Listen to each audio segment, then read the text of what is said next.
नमस्कार दोस्त, मैं मनीष वर्मा। एक बार फिर से आप सभी का स्वागत है हमारे चैनल पे। दोस्त, अंडरस्टैंडिंग इंडियन हिस्ट्री ऐसा तो टॉपिक दोस्त एनयूएस क्लास 12th का फर्स्ट चैप्टर है हिस्ट्री का ये। लेकिन दोस्त ऐसा नहीं है कि चैप्टर ये एनयूएस का ही तो और कोई ना पढ़े। भाई ये ऐसा टॉपिक है जो भारतीय नागरिकों का एक कर्तव्य बनता है कि आपको इस टॉपिक के बारे में पता होना चाहिए, चाहे दोस्तों आप किसी भी क्लास में हो या आप किसी भी कॉम्पिटिटिव एग्जाम्स की तैयारी कर रहे हो। तो चलिए दोस्त, बिना बकवास से करते इस वीडियो को स्टार्ट।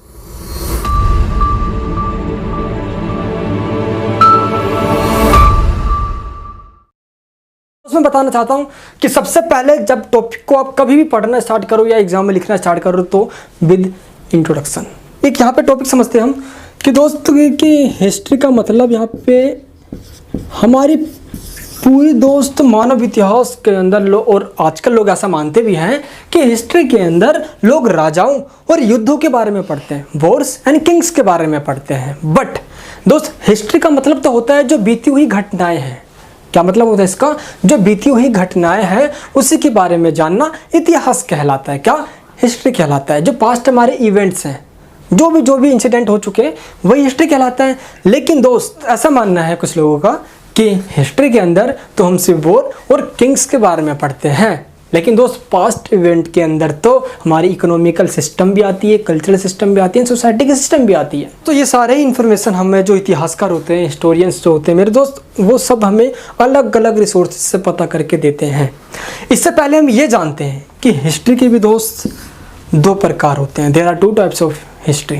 पहला रिटन, दूसरा स्पोकन। दोस्तों जो रिटन होता है उस पर ज़्यादा बिलीव किया जाता है, बट दोस्तों स्पोकन वाले पे पहले इतना बिलीव नहीं किया जाता था। लेकिन दोस्त इस समय चाहे रिटर्न में हो चाहे स्पोकन हो और अदर रिसोर्सेज भी होते हैं, तो हमारे इतिहासकार इनको यूज करके हमारे सामने प्रेजेंट करने की पूरी कोशिश करते हैं। तो सबसे पहले आप ये समझो कि हिस्ट्री का मतलब होता क्या है, एक्चुअली इसकी मीनिंग क्या है। इंट्रोडक्शन में आप इस पार्ट को जरूर डालना।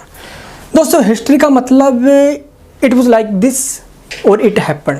हम दोस्तों कह सकते हैं कि ये ऐसा ही था या ऐसा ही हुआ, और इससे हमें एक अनुमान होता है हमारा हिस्ट्री, और दोस्त हमारे सामने ये प्रेजेंट करने की पूरी कोशिश की जाती है। इसी बीच एक बात और निकल कर आता है, क्या ये कि हिस्ट्री को पता करने के लिए जो रिसोर्सेस होते हैं हमारे पास वो कौन कौन से हैं। तो दोस्त यहाँ पे हमारे पास 3 रिसोर्सेस होते हैं। इससे पहले आप ये ज़रूर समझ लें कि इतिहास का या दोस्तों हमारे हिस्टोरियंस होते हैं वो अचानक से या दोस्त सिर्फ एक रिसोर्स से ही हमारे जितनी भी कहानियाँ होती है हिस्ट्री की वो सिर्फ साफ नहीं बता पाते। वो दोस्त अलग अलग डिफरेंट टाइप की पहले स्टोरी उठाते हैं, पहले ये छानबीन करते हैं, देन उसको वो प्रेजेंट करते हैं। एक एग्जांपल दूंगा आप सबके सामने। दोस्त कभी ना कभी आपने हड़प्पन सिविलाइजेशन के बारे में सुना होगा। किसके बारे में? हड़प्पा सभ्यता के बारे में।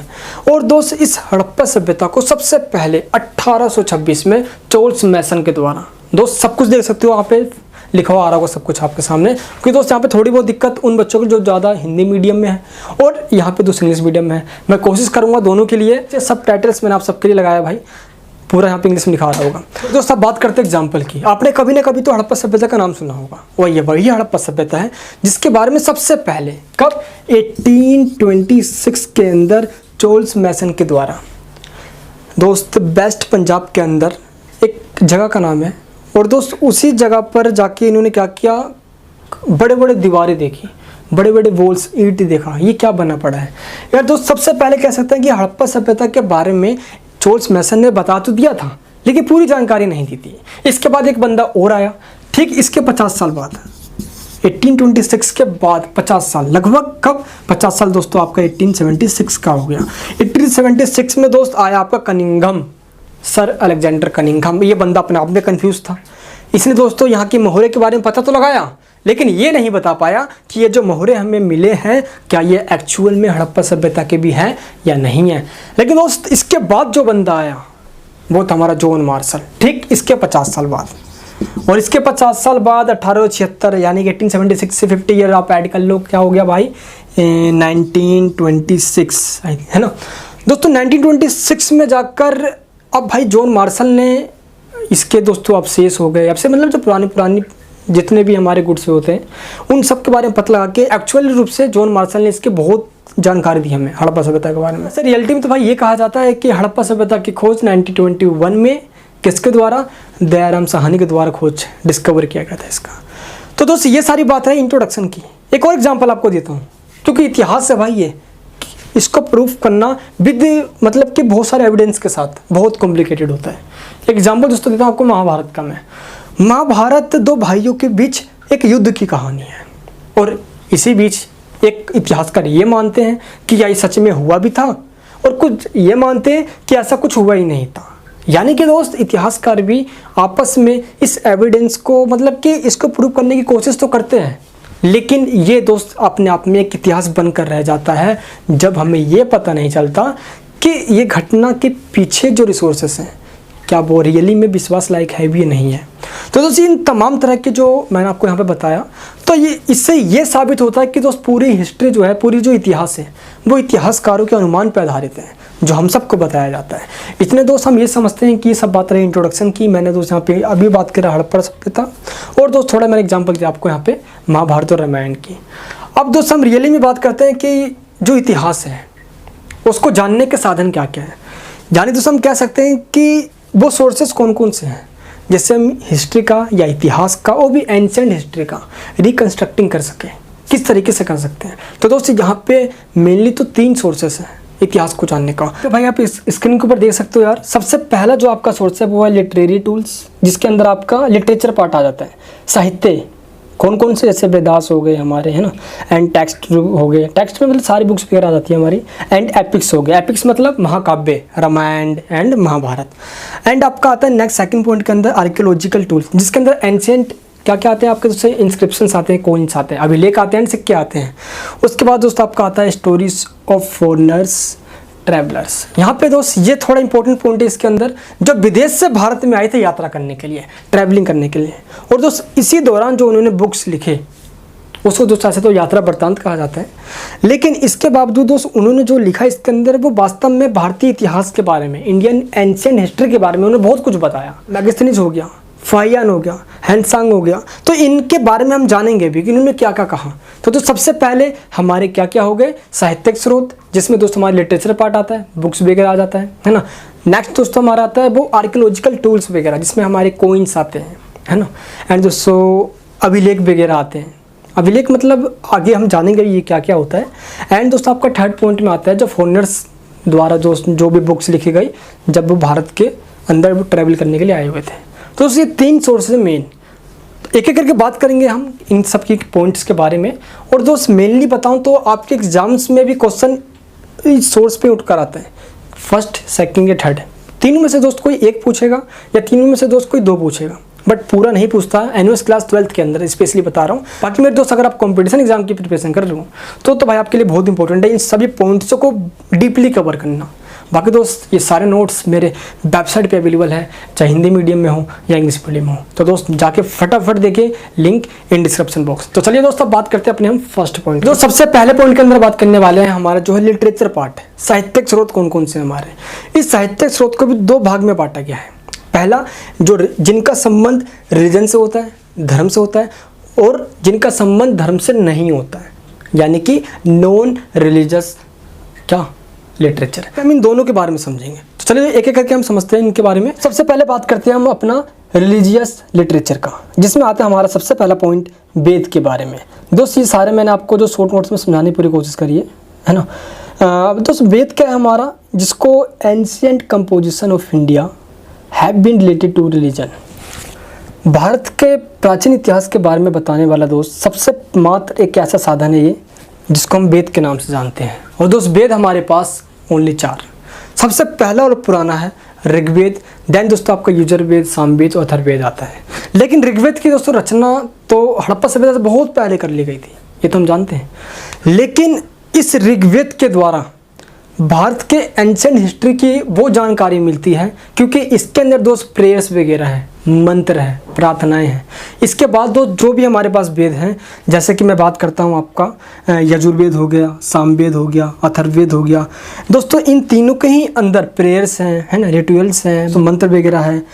और दोस्त इसके बाद आते हैं हमारे पुराण वगैरह। पुराण के अंदर हिंदू धर्म की वो मान्यताएँ हैं, नियम्स हैं, रूल्स हैं, जिसके वजह से उस समय की सोसाइटी चलती थी। मतलब ये है कि दोस्त जैसे कि हमारे अपने नियम होते हैं ना दोस्त, उस समय सोसाइटी किन नियमों को फॉलो करेगी, तो दोस्त वो है हमारा पूरा पुराण। अब दोस्त बात करते हैं हम सबसे पहले कि इसके बाद आता है हमारा उपनिषद का पॉइंट। ये उपनिषद क्या होता है? सबसे पहला पॉइंट तो भाई हमारा वेद था, जो 4 टोटल हमारे पास है ना, तो इनसे हमारे इतिहास के बारे में जानकारी मिलती है। और दोस्त इसको लगभग 1500 BC यानी दोस्तों 1500 बिफोर क्राइस्ट के अंदर, 1500 ईस्वी पूर्व के अंदर दोस्तों इसको लिखा गया था। अब हम बात करते हैं दोस्तों नेक्स्ट सेकंड रिसोर्स की हमारे, यानी कि दोस्तों वेद के बाद जो नेक्स्ट पॉइंट आता है हमारा दोस्त, वो है हमारा उपनिषद। दोस्तों उपनिषद को ऐसे तो हम वेदांत के नाम से भी जानते हैं, और उपनिषद के अंदर हमारे वो फिलोसफिकल यानी दोस्तों वो सारी थिंकिंग्स वगैरह है जो ये बताती है कि समाज के अंदर लोगों का किन के ऊपर विश्वास हुआ करता था। विश्वास इट मीन्स हम कह सकते हैं कि दोस्त इंसानों की आत्मा का परमात्मा से मिलन कैसे होता था, और दोस्त इंसान कैसे पूजा पाठ क्या करते थे, यानी कि उनका वर्शिप का दोस्तों पूरा मेथड ये उपनिषद के अंदर बताया गया है। उपनिषद से भाई हमें उस समय के यानी कि एंशिएंट हिस्ट्री के रिलीजियस लाइफ के बारे में पता चलता है, और ये बहुत इंपॉर्टेंट हमारा दोस्त एक रिसोर्स है। आगे दोस्तों हम बात करते हैं, नेक्स्ट पॉइंट हमारा क्या है? एपिक्स। भाई एपिक्स के अंदर आपका आता है रामायण और महाभारत। कहा जाता है दोस्तों कि 400 AD में 400 ईस्वी में जाकर इसकी रचना पूरी जाके हो पाई थी। एंड दोस्त पहले बात करते हैं हम सबसे पहले महाभारत की। दोस्तों महाभारत को ऐसे तो वेद व्यास ने ऐसे लिखा है ना, लेकिन महाभारत को भी 3 नामों से जाना जाता है। सबसे पहले जब इसमें 8800 सुलेख थे, सुलेख मतलब दोस्तों वर्सेस थे, तो इसको जय गीत कहा जाता था। जब दोस्तों इसके 24,000 वर्सेस हुए, सुलेख हुए, तो दोस्त इसको भारत नाम से जाना गया। और दोस्त जब एट लास्ट इसके अंदर 1 लाख सुलेख हो गए, तो दोस्त इसको लास्ट में जाके महाभारत नाम से जाना गया। और दोस्तों इसी तरीके से जब मैं बात करता हूँ यहाँ पे रामायण की, जिसको दोस्तों कंपोज किया गया था किसके द्वारा? वाल्मीकि जी के द्वारा। इसके अंदर स्टार्टिंग में तो 6000 सुलेख थे, आगे चल के दोस्तों इसका एक्सपेंड हुआ और इसमें 12000, फिर देन 24000 दोस्तों इसके अंदर सुलेख हो गए, और इसको रामायण नाम से जाना गया। यानी दोस्तों ये महाभारत और रामायण ये सारे वो साधन हैं जो हमें भारत के प्राचीन इतिहास के बारे में, वो भी दोस्तों धर्म से संबंधित, याद रखना दोस्तों ये सारे वो रिसोर्सेस हैं जो हमें रिलीजियस लाइफ के बारे में बताते हैं। धर्म से संबंधित जो भी जानकारी है दोस्त, ये सब हमें, जैसे वेदांत हो गया यानी कि वेद हो गया, उपनिषद हो गया, एंड दोस्तों आपका नेक्स्ट एपिक्स यानी दोस्तों महाकाव्य। महाकाव्य मतलब बहुत महान काव्य जिनका नाम पूरी दुनिया में है, जैसे महाभारत और रामायण हो गया। दोस्तों इसके बाद पॉइंट आता है हमारा सूत्र के बारे में। दोस्त सूत्र वेद के बाद यानी कि दोस्त उत्तर वैदिक काल, हम कह सकते हैं कि वेदों के बाद वाले काल में इसकी रचना की गई थी। और दोस्त इसका जो समय था भाई वो था 600 ईस्वी पूर्व, यानी दोस्तों 600 बिफोर क्राइस्ट के बाद के काल में दोस्त इसको लिखा गया। और ये हमें बताता है उस समय के धर्म यानी कि दोस्त अनुष्ठान कैसे किया जाता था, पूजा पाठ। जैसे कि उपनिषद था हमारा, वैसे दोस्त हमारा सूत्र भी है, और ये इसमें छोटे छोटे सारे लिटरेचर पार्ट इसके अंदर आ जाते हैं, इसलिए दोस्त ये काफ़ी ज़्यादा यहाँ पे इंपॉर्टेंट हो जाता है। यहाँ पे एक पॉइंट आप याद रखना यार कि वेदों के बाद वाले काल में तो सूत्र को लिखा गया ही, लेकिन दोस्त 600 ईस्वी पूर्व के बाद यानी कि 600 बिफोर क्राइस्ट के बाद ऐसे बहुत सारे हमें लिटरेचर मिले हैं जिनका संबंध धर्म से है, रिलीजन से है। दोस्त इन सभी को ही सूत्र कहा जाता है। इसके बाद दोस्त आता है स्रोत्र सूत्र। इसमें दोस्तों राजाओं के द्वारा जो बड़े बड़े बलि और यज्ञ दिए जाते थे उनके नियम लिखे गए हैं, किसके अंदर? स्रोत सूत्र के अंदर। एंड दोस्त नेक्स्ट पॉइंट आता है हमारा गृह सूत्र। इसमें जन्म, नामकरण, शादी सीधा और दोस्तों शादी विवाह हो गया आपका, यानी कि किस तरीके से एक घरेलू जो नियम होते हैं ना दोस्तों, जो डोमेस्टिक हमारी जो लाइफ होती है, फैमिली जो लाइफ होती है, उसके नियम और रूल्स इसके अंदर बताए गए हैं। इसलिए दोस्त इसको हम एक और नाम से जानते हैं और कहते हैं घरेलू नियम या घर का नियम या दोस्त गृह सूत्र। नेक्स्ट पॉइंट आपका आता है बौद्ध ग्रंथ। ये थोड़ा हमारे यहाँ पे इंपॉर्टेंट हो जाता है। इन धर्म ग्रंथों से दोस्तों ऐतिहासिक व्यक्तियों के बारे में पता चलता है और उनके समय जो घटनाएं हुई थी। दोस्तों सबसे पहले जो बौद्ध ग्रंथ हैं उनकी दोस्तों भाषाएं तो पाली हुआ करती थी, पाली भाषा, क्योंकि ये भाषाएं उन लोगों की पकड़ में थी जो उस समय आम लोग थे। और दोस्तों इनकी जो ग्रंथ है उसको दोस्त त्रिपिटक कहा जाता है। और त्रिपिटक के अंदर दोस्तों 3 पिटकें आती हैं। 3 पिटकें मतलब 3 पुस्तकें आती हैं, लिटरेचर आता है जो कि बौद्ध धर्म से संबंधित है। सुत्त पिटक, विनय पिटक, अभिधम्म पिटक। और दोस्तों इनको इन 3 पिटारा नाम से कहा जाता है। 3 पिटारा मतलब 3 बॉक्स कह सकते हैं हम, बट दोस्तों ऐसे तो एक ये लिटरेचर का पार्ट है। अब हम बात करते हैं जातक ग्रंथ की। देखो बौद्ध साहित्य में जातक ग्रंथों का महत्वपूर्ण स्थान है। और दोस्तों जातक ग्रंथ, जातक मतलब एक कहानी है। कहानी ऐसा कहा जाता है कि महात्मा बुद्ध जी को जन्म लेने से पहले लगभग 550 बार जन्म लेना पड़ा था। उसके बाद दोस्तों वो गौतम बुद्ध के रूप में जन्म लिया उन्होंने। तो दोस्त जो उन्होंने पहले 550 बार जन्म लिया, यानी कि पूर्व जन्म, पहले के जन्मों की दोस्तों पूरी कहानियाँ जो लिखी गई है उसी को दोस्त जातक ग्रंथ के नाम से जाना जाता है। आई होप कि दोस्त आपको ये समझ में आ रहा होगा। अब दोस्तों हम बात करते हैं कि जातक ग्रंथ भाई जिसकी रचना 5वीं से 2री शताब्दी ईसा पूर्व के काल में हुई, और दोस्त इसीलिए ये 5वीं से 2री शताब्दी के काल की सामाजिक और आर्थिक यानी दोस्तों सोशल और ये इकोनॉमिकल लाइफ हमें बताता है। अब बात करते हैं हम जैन ग्रंथ की। देखो जैन ग्रंथों की रचना तो ऐसे प्राकृत भाषा में की हुई थी, यानी कि इनकी रचना यानी कि जो लिखा गया था प्राकृत भाषा में लिखा गया था, जिनको दोस्तों अंग के नाम से जाना जाता है। किसके नाम से? अंग के नाम से। ये जैनों की दार्शनिक विचारों और प्राचीन इतिहास को समझने में काफ़ी हमारी हेल्प करते हैं। यानी दोस्तों हम कह सकते हैं कि जैसा कि बौद्ध ग्रंथ इंपॉर्टेंट है जो हमें एंशिएंट हिस्ट्री के बारे में बताता है, और दोस्त वैसे ही जैन ग्रंथ भी हमारे लिए इंपॉर्टेंट है। और दोस्तों ये बुद्धिज़्म और जैनिज़्म ये दोनों ही हमें 600 BC के बारे में दोस्तों पूरा इतिहास पूरा खोल के बता देते हैं। जैसे मौर्य साम्राज्य के बारे में भी, अशोक के बारे में बहुत जानकारी देते हैं। दोस्तों अशोक खुद बौद्ध धर्म का अनुयायी था, समझ सकते हो। ये आगे चल के दोस्त बौद्ध धर्म का आगे फैलना, लोगों को अपनाना, और इवन ये भारत से बाहर तक और कंट्री से, आपका वियतनाम हो गया, चाइना हो गया, तिब्बत हो गया है, नेपाल, भूटान, इन सभी दोस्तों पूरा गढ़ है ये भाई आपका बौद्ध धर्म का। तो इनका भारत तक फैलना इनकी इंपॉर्टेंस को दिखाती है। और दोस्त साथ ही साथ ये हमें उन समय के इतिहास के बारे में बताते हैं। ठीक है दोस्त, अब बात करते हैं अपना आगे हम। नेक्स्ट हमारा पॉइंट है भाई ये कि गैर धार्मिक साहित्य। दोस्त अब तक हम बात कर रहे थे जिनका संबंध धर्म से है। दोस्तों मैंने वेद के बारे में देखा, उपनिषद के बारे में देखा, स्रोत सूत्र के बारे में देखा, गृह सूत्र के बारे में देखा, एंड दोस्तों हमने एपिक्स के बारे में देखा। उसके बाद हमने लास्ट में जाके दोस्त किसके बारे में? बुद्धिज्म के ग्रंथ एंड जैनिज्म ग्रंथ के बारे में देखा। ये सबका संबंध धर्म से जो था।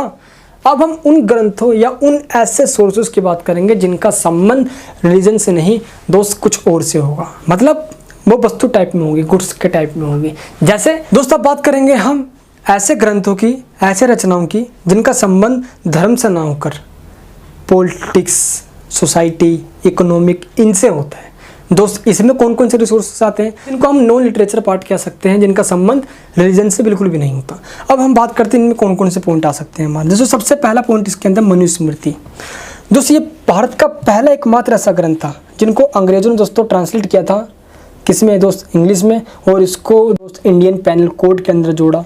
और यानी कि दोस्त हिंदू धर्म के अंदर ये पहला ऐसा ग्रंथ था जिनको अंग्रेजों ने भी भारत के प्राचीन इतिहास को समझने के लिए यूज किया था, क्योंकि अंग्रेजों का मानना था कि जिस देश का गुलाम बनाना है उस देश का इतिहास जानना बहुत ज़रूरी है। और दोस्तों इसके लिए उन्होंने मनुस्मृति उठाया, देन उसको इंडियन पिनल कोड में, भारतीय लॉ में डाल दिया, और दोस्त इसी के तहत डिवाइड एंड रूल की पॉलिसी भी इम्प्लीमेंट कर दी और कर दिया भारत के ऐसे के तहत। चलिए दोस्त अब बात करते हैं सेकंड पॉइंट की, अर्थशास्त्र। दोस्त इकोनॉमी का पार्ट बहुत इंपॉर्टेंट है। और दोस्त कौटिल्य की अर्थशास्त्र में मौर्य काल की जो भी इकोनॉमी रही है और जो जितने पॉलिटिशियंस का सिस्टम रहा है इसकी जानकारी मिलती है। देन दोस्त अष्टाध्यायी की बात करते हैं हम। इतिहास के बारे में जानने में दोस्त कभी कभी हमारे व्याकरण ग्रंथ, और दोस्त अष्टाध्यायी का मतलब ही होता है एक ऐसा ग्रंथ जो व्याकरण ग्रंथ होता है। जैसे जब किसी भी ग्रंथ को किसी और लैंग्वेज में ट्रांसलेट करके दोस्तों जब उसको पब्लिश किया जाता है दोस्तों उसको हम अष्टाध्यायी कहते हैं, एक सबसे मान सकते हैं हम।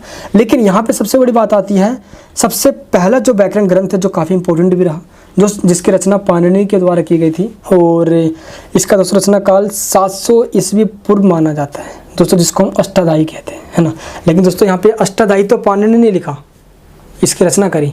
आगे चल के दोस्तों और भी ऐसे ट्रांसलेट ग्रंथ भी आए जिनसे हमें भारत के इतिहास के बारे में पता चलता है। याद रहे दोस्त, ये जब जिस समय लिखे जाते हैं उस समय के ये इकोनॉमिक सिस्टम या दोस्त पॉलिटिकल सिस्टम इन सबको अपने उस ग्रंथ में लिखते हैं ये सारे, जो भी जैसे पाणिनि लिखा है, ये आगे और भी ग्रंथ आएंगे, तो इससे हमें इतिहास के बारे में जानकारी मिलती है। याद रहे दोस्त, इनका संबंध धर्म से बिल्कुल भी नहीं होता। नेक्स्ट पॉइंट है हमारा क्या? कालिदास की रचनाएं। दोस्तों कालिदास गुप्त काल के एक ऐसे कवि हुए जिन्होंने कविताओं और नाटकों के माध्यम से इतिहास को बताने की पूरी कोशिश करी। इनमें दोस्तों सबसे प्रसिद्ध जो है इनकी जो रचनाएं हैं वो है अभिज्ञान शाकुंतलम, ऋतु संहार और दोस्त मेघदूत।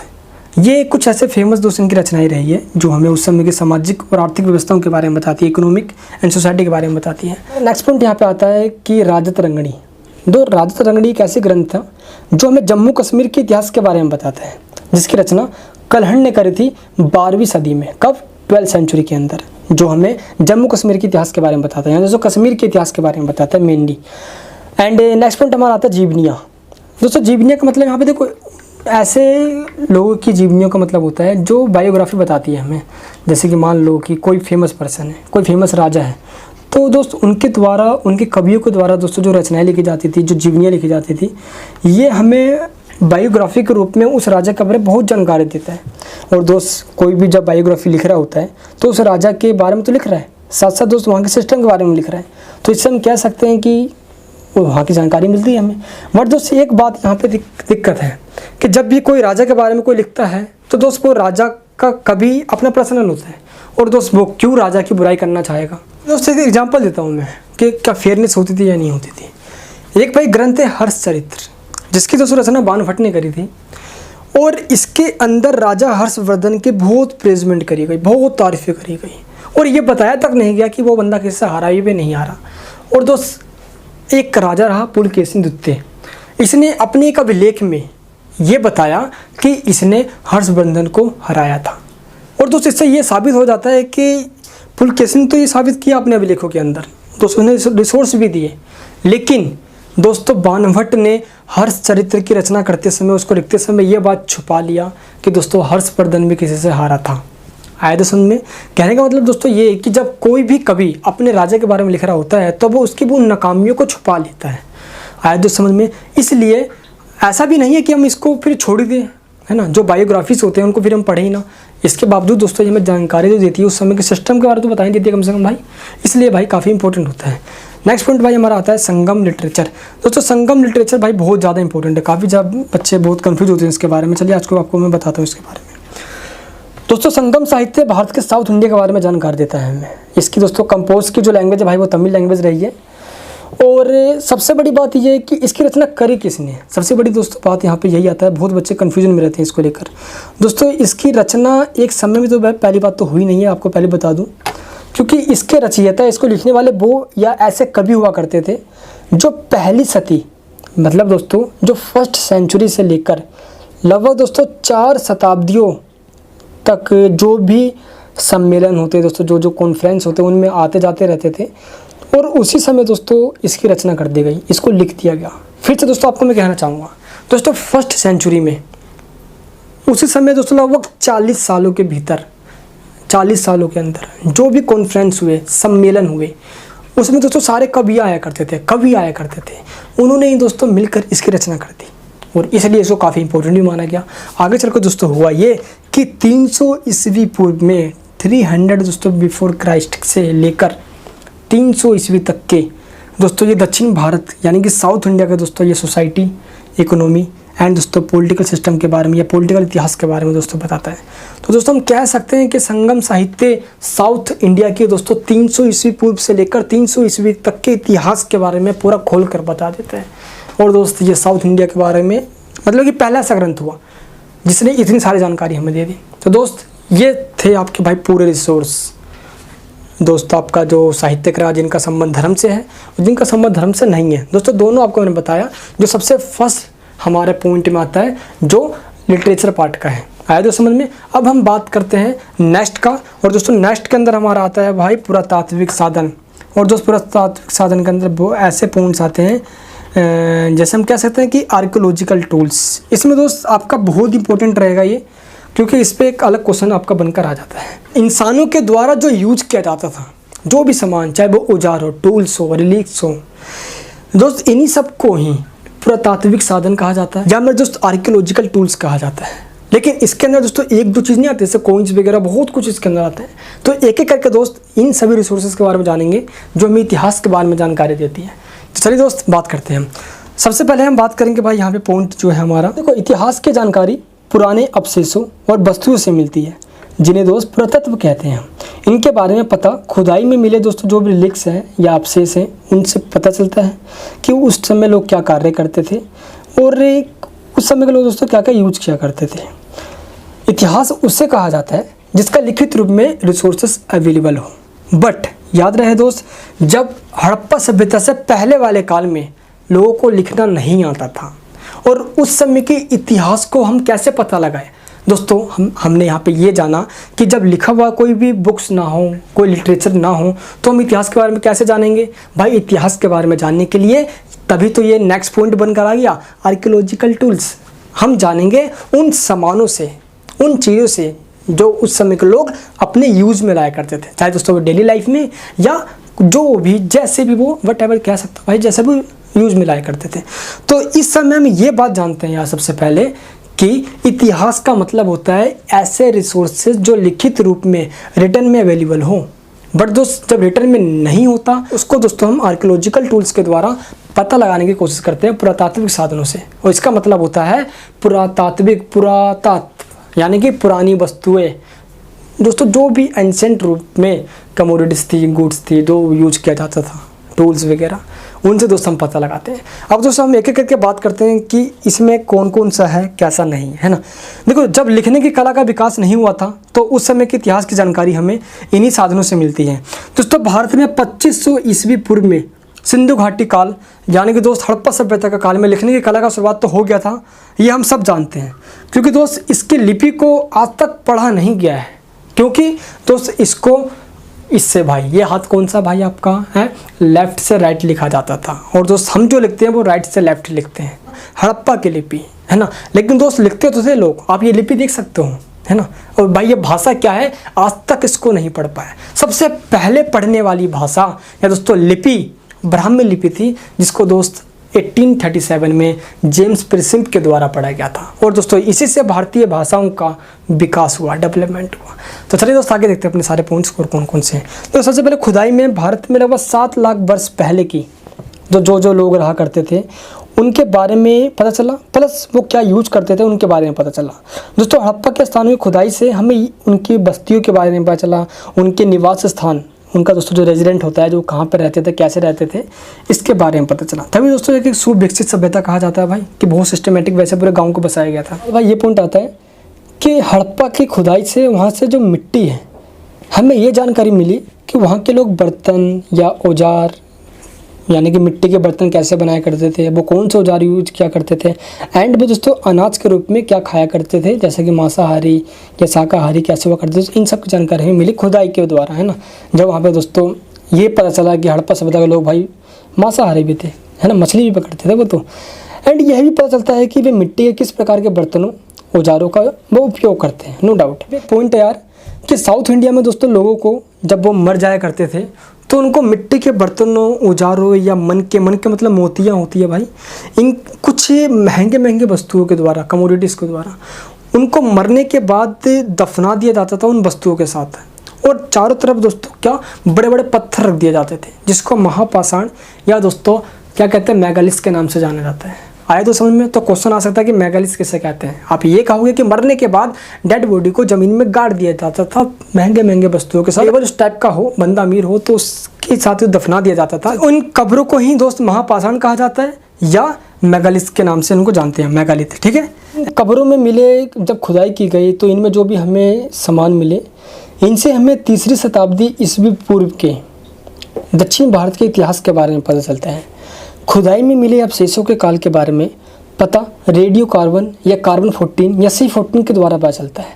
अब ये कार्बन 14 होता क्या है, इससे पहले आप ये समझो कि दोस्त हम इंसान है ना दोस्त, हमारी पूरी बॉडी कार्बन से बनी हुई है जैसे साइंस कहता है।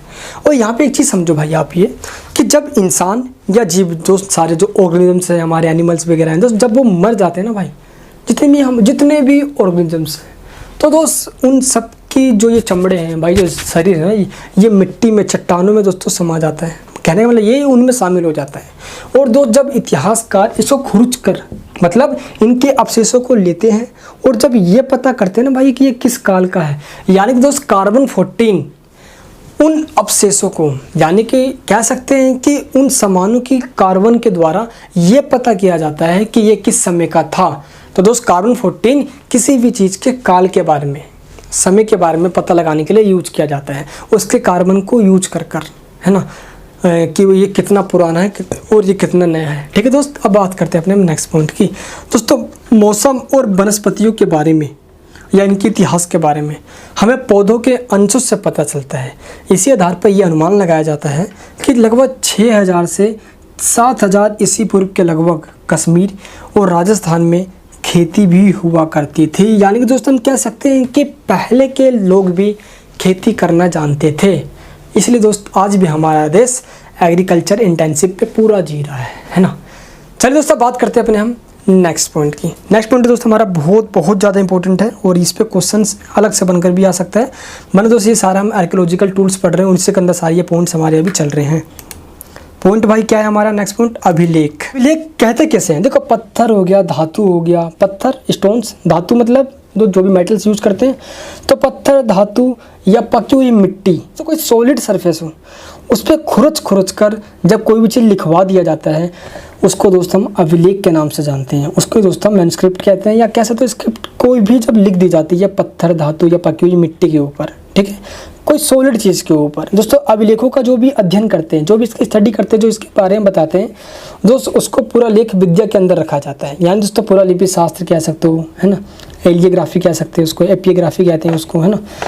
इसके बाद दोस्तों आमतौर पर इन अभिलेखों पर खुदवाने वाले की उपलब्धियाँ, कार्य और विचार देखने को मिलती है। दोस्तों कहने का मतलब ये कि जब खुदवाता है कोई तो उस पर लिखा क्या होता है? उसके ऊपर दोस्तों ये लिखा होता है जिससे राजा ने उसको खुदवाया हो तो उसने अपने बारे में लिखवाया, नो डाउट, ताकि आने वाले लोग उसके बारे में जान सकें। और दोस्त हम उन अभिलेखों से इतिहास के बारे में आसानी से पता कर लेते हैं कि अच्छा ये राजा था, उसने, देखो उस समय अभिलेख काफ़ी बड़े बड़े हुआ करते थे। जैसे कि मान लो ये सॉलिड एक सरफेस है, इस पर दोस्त मैंने लिख दिया बहुत बड़ा, तो आने वाले समय हाँ कुछ दिक्कतें होती थी, आगे पढ़ेंगे इसके बारे में हम, लेकिन लोगों को बहुत जानकारी इससे मिल जाती है अभिलेखों से, ठीक है दोस्त। तो हम ये कह सकते हैं कि इस पर राजाओं यानी जिसने इसको खुदवाया है उसके दोस्तों जो जो उपलब्धियाँ रहे हैं, जो जो दोस्तों मेन उसकी अचीवमेंट रहे हैं उसके बारे में लिखा होता है। दोस्तों राजाओं की विजय गाथा, दान पुण्य, इन सब का भी उल्लेख मिलता है कि दोस्तों राजा कैसे दान वगैरह देता था भी या लेता था भी, इसकी जानकारी मिलती है हमें। और जो भी अभिलेखों की तिथियों की कि ये अभिलेख किस समय का है, इनकी डेट्स की जानकारी देता है दोस्त, उसको हम पुरालिपि शास्त्र कहा जाता है। इसके बाद दोस्तों आता है शुरुआती अभिलेखों की भाषा तो वैसे प्राकृत भाषा के रूप में होती थी, क्योंकि आम लोगों की दोस्तों ये बोलचाल की भाषा थी। देन दोस्त आगे चलकर इन अभिलेखों की भाषा दोस्त तमिल भी हो गई एंड संस्कृत में भी इसको लिखा जाने लग गया। अब दोस्त नेक्स्ट पॉइंट आते हैं हमारा परिस्थितियाँ। परिस्थितियाँ का मतलब दोस्तों क्या होता है? काफ़ी इंपॉर्टेंट पॉइंट है भाई, एंड जिसको हम दोस्तों टेस्टिमोनियल भी कह सकते हैं, यहाँ पे काफ़ी इंपॉर्टेंट है भाई यार। चलिए टेस्टिमोनियल के मतलब यहाँ पे क्या है यार कि कवियों ने राजाओं की तारीफ़ी में कुछ ऐसे अभिलेखों की रचना करी या कुछ अभिलेख खुदवाया, है ना, जिसको हम परिस्थितियाँ कहते हैं, ठीक है दोस्त। एंड नेक्स्ट आपका आता है अशोक के अभिलेख। ये कुछ इंपॉर्टेंट पॉइंट है, इसको थोड़ा अच्छे से समझेंगे हम। देखो अशोक के अभिलेख, अभिलेख या शिलालेख दोनों एक ही नाम होता है दोस्त, कन्फ्यूजन मत होना, ठीक है। तो अभिलेख या शिलालेख लिखवाने वालों में सबसे पहला नाम मौर्य सम्राट अशोक का आता है। दोस्तों अशोक के ज़्यादातर अभिलेख ब्राह्मी लिपि में प्राकृत भाषा में लिखे गए हैं, और दोस्तों भारत के उत्तर और पश्चिम में अशोक के अभिलेख खरोष्टी लिपि में मिले हैं। एंड अफगानिस्तान में अशोक के जो अभिलेख मिले हैं दोस्त वो अरामाइक और ग्रीक लिपि में मिले हैं। इसे दोस्तों हम ये कह सकते हैं कि अशोक के 4 लिपियों में अभिलेख पाए गए हैं, ब्राह्मी लिपि, खरोष्टी लिपि, अरामाइक लिपि और ग्रीक लिपि। बट इन चारों में जो सबसे इंपॉर्टेंट रहा दोस्त वो है ब्राह्मी लिपि, जो कि पूरे भारत के दोस्तों लगभग पूरे चारों तरफ फैला हुआ था, है ना। तो एक इसी से दोस्तों भारत का भाषाओं, है ना, भारत जो भी दोस्तों मेन भारत की जो लैंग्वेज है उनका विकास भी इसी से हुआ है, ठीक है दोस्त। तो सभी जगह यार ये अभिलेखों की भाषाएं अलग अलग है या लिपि अलग अलग है, इसका मेन कारण ये था क्योंकि उस समय उस जगह के लोगों को यही लिपि समझ में आती थी, इसलिए यहाँ पे अलग अलग लिपियों में इनको दोस्तों लिखा जाता था। सबसे पहले ब्राह्मी लिपि को 1837 में जेम्स प्रिंसेप ने पढ़ा और इसी के बाद दोस्त हमारी भाषाओं का विकास हुआ। क्योंकि दोस्त ये ब्राह्मी लिपि जो है इसको दोस्त देवनागरी लिपि के तहत भाई बाएं से दाएं यानी कह सकते हैं कि लेफ्ट से राइट की ओर दोस्तों लिखा जाता था ब्राह्मी लिपि भी, और दोस्तों हमारी देवनागरी लिपि भी दोस्तों ऐसी ही थी, इसलिए दोस्तों ये काफ़ी बेहतर रहा और इसी से भारतीय भाषाओं का विकास भी हुआ। दोस्त जो खरोष्टी लिपि है इसको दाएं से बाईं ओर लिखी जाती थी। इसको दोस्तों जो उस समय के लोग जहाँ पे ये लिपि पाई जाई जैसे कि उत्तर और पश्चिम में, जो कि आज तो ऐसे पाकिस्तान में आता है, तो दोस्त वहीं के लोगों ने इसको पढ़ पाया। बट दोस्तों वहीं के लोगों ने इसको भी पढ़ पाने में थोड़ी सफलता उनको भी मिली, बट दोस्तों ज़्यादा सफलता उनकी नहीं मिल पाई, है ना।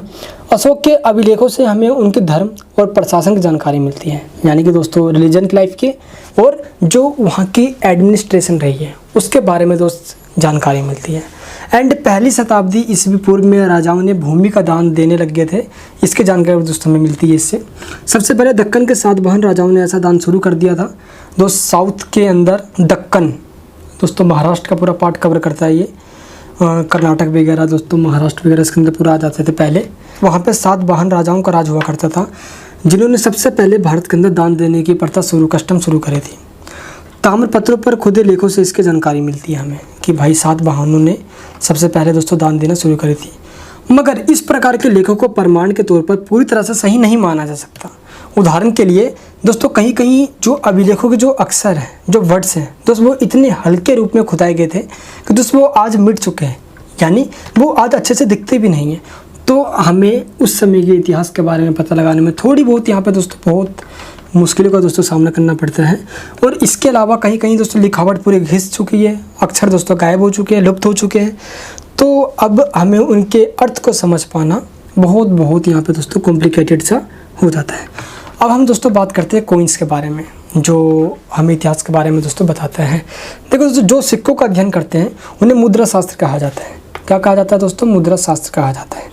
चलिए आपको दोस्तों पहले मैं फटाफट आपको यहाँ पे दिखा देता हूँ। तो दोस्तों यहाँ पे मुद्रा शास्त्र कहते हैं जो कॉइन्स के बारे में बताते हैं। दोस्तों ये कॉइन्स के ऊपर दोस्तों ड्राइंग्स वगैरह बना हुआ है। ड्राइंग्स मतलब जैसे कि राजा का नाम लिखा होना, कुछ प्रतीक के रूप में, चाहे वो एनिमल्स का प्रतीक हो, चाहे दोस्तों भगवान लॉर्ड्स के कुछ प्रतीक सिक्के के ऊपर होते थे, ताकि आज हम समझ सकें कि उस समय के लोग किनको ज़्यादा माना करते थे। लोग मतलब राजा या लोग प्रजा, कि सिक्के पर जिसके दोस्तों प्रतीक है, समझ लो कि वहाँ के लोग उसको इम्पोर्टेंस दिया करते थे, है ना।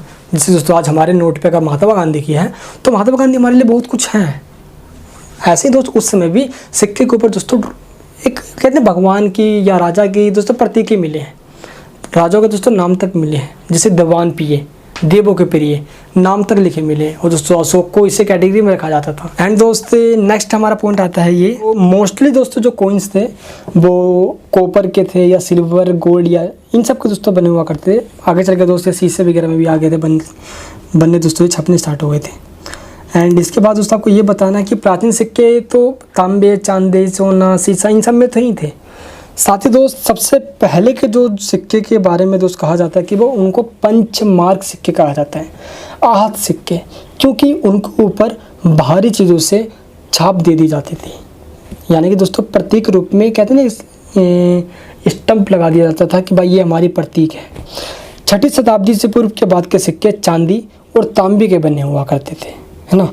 एंड भारतीय यूनानियों द्वारा दोस्तों जो भी जारी सिक्के किए गए, जितने भी सिक्के जारी हुए दोस्त, उन सब के ऊपर कहीं ना कहीं आकृतियाँ मिली है, प्रतीक मिले हमें, और जो हमें दूसरी शताब्दी के इतिहास के बारे में बताता है। सबसे पहले सोने के सिक्के पहली शताब्दी में कुषाण वंशों के द्वारा चलाया गया था। दोस्तों बहुत इंपॉर्टेंट लाइन है ये, हमेशा दोस्तों याद रखना कि सबसे पहले सोने के सिक्के पहली शताब्दी में कुषाण वंशों के द्वारा चलाया गया था। इसके बाद दोस्त स्वर्ण सिक्के यानी कि सोने के सिक्के गुप्त शासकों ने चलाया। और दोस्त ये सोने के सिक्के अपनी प्योरिटी के कारण बहुत ज़्यादा फेमस है, और गुप्त शासन इसलिए दोस्तों फेमस रहा। और क्योंकि सोने सिक्के दोस्तों बहुत ज़्यादा प्योर रूप से थे दोस्तों, विजुअल हम कह सकते हैं। सिक्के लेन देन के साधन थे, इसलिए इनसे आर्थिक इतिहास के बारे में हमें पता चलता है।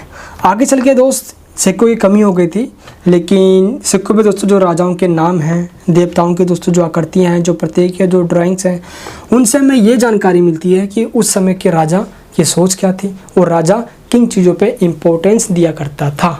आया तो समझ में। चलिए अब हम बात करते हैं जो विदेशी यात्री भारत में आए, उन्होंने दोस्तों जो ग्रंथ लिखे हैं। देखो समय समय पे विदेशी यात्री भारत में आया करते थे, चाहे दोस्तों वो यूनान से आए या फारस से आया करते थे। लेकिन दोस्त यहाँ पे जो हम बात करेंगे कि इस रोम और चीन दोस्त, इन तीनों से भारत में दोस्त एंशिएंट हिस्ट्री के समय या दोस्तों एंशिएंट पीरियड के समय काफ़ी लोग आए थे यात्रा करते समय, है ना। लेकिन दोस्त ये या तो राजदूत के रूप में, एम्बेसडर के रूप में आए, या एक ट्रैवलर, एक यात्री के रूप में आए। सबसे पहला नाम आता है दोस्तों मैगसनीज का। तो मैगसनीज जो था भाई, ये चंद्रगुप्त मौर्य के दरबार में आया हुआ था, जो कि मेरे दोस्तों ग्रीक का एम्बेसडर क्या था दोस्तों, ग्रीक का एक राजदूत था, है ना, जिसको दोस्त सेल्यूकस ने चंद्रगुप्त मौर्य के दरबार में भेजा था, है ना। इसके बाद दोस्तों जब ये यहाँ पे आया तो इसने एक बुक लिख डाली, जिस बुक का नाम था इंडिका। और दोस्तों इस बुक के अंदर इसने ये जानकारी दी कि मौर्य साम्राज्य के अंदर पॉलिटिकल सिस्टम कैसा था, दोस्तों पूरा एडमिनिस्ट्रेशन की जानकारी दे दी इसने, प्लस दोस्तों कल्चर, सोसाइटी, रिलीजन, इन सब के बारे में बताया, जिससे हमें मौर्य साम्राज्य के इतिहास के बारे में पता चलता है कि भाई चंद्रगुप्त मौर्य कैसा था, उसकी जो पूरी जो एम्पायर है दोस्त कहाँ तक फैली हुई थी, इन सब की जानकारी मिलती है दोस्त। सबसे इसके बाद दोस्त जो सबसे मेन रहा भाई भारत में आने वाला दोस्त, वो था फाहियान और ह्वेनसांग। दोस्तों ये दोनों ही चीन से बिलोंग करते हैं और दोस्त ये दोनों ही बौद्ध धर्म को बहुत ज़्यादा मानते थे, इसलिए दोस्तों ये बौद्ध धर्म के बारे में जानने के लिए भारत में बेसिकली आए हुए थे। तो 5वीं शताब्दी में दोस्तों भारत में आया था फाहियान, जो भारतीय गुप्तकालीन इतिहास के बारे में बताता है।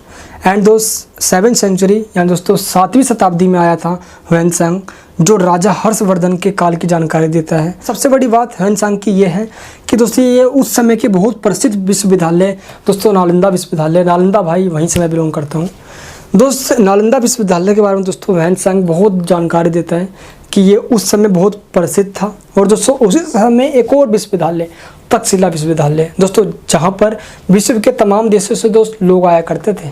आए दोस्त समझ में? तो दोस्तों इस तरीके से भाई ये था हमारा भाई पूरा प्योर चैप्टर, कहो तो दोस्त पूरा चैप्टर खत्म हो जाता है। दोस्त थोड़ी सी बात मैं आपको और कहना चाहूँगा, जब भी आप हिस्ट्री पढ़ रहे हो तो टू द फैक्ट्स को उनके साथ पढ़ोगे तो अच्छे से समझ में आएगा। दोस्त जब मैं टॉपिक की पूरी स्टार्ट करा था तो फटाफट मैंने सोचा पॉइंट के साथ समझाना स्टार्ट करूं। अब दोस्त मैं ये इस बात को जानता हूं कि बहुत सारे बच्चे जो हिंदी मीडियम में हैं और ऐसे बच्चे जो इंग्लिश मीडियम में हैं, है ना। हिस्ट्री की लैंग्वेज दोस्तों ऐसे होती है जो ईजी लैंग्वेज में समझ में आना बहुत बड़ा वैसा हो जाता है यार।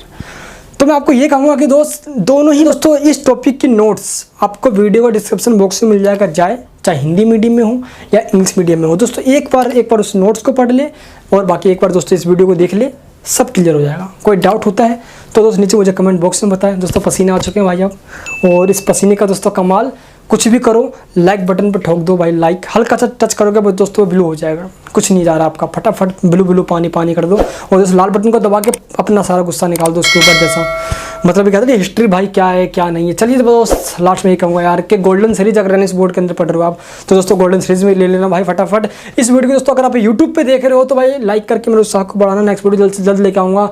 और दोस्तों अंत में यही कहता हूँ कि मौज करो, रोज करो, ना मिले तो खोज करो। दोस्तों कैसे लगे आपको वीडियो नीचे कमेंट बॉक्स में बताना। मिलते हैं नेक्स्ट वीडियो में यार। जय हिंद, जय भारत।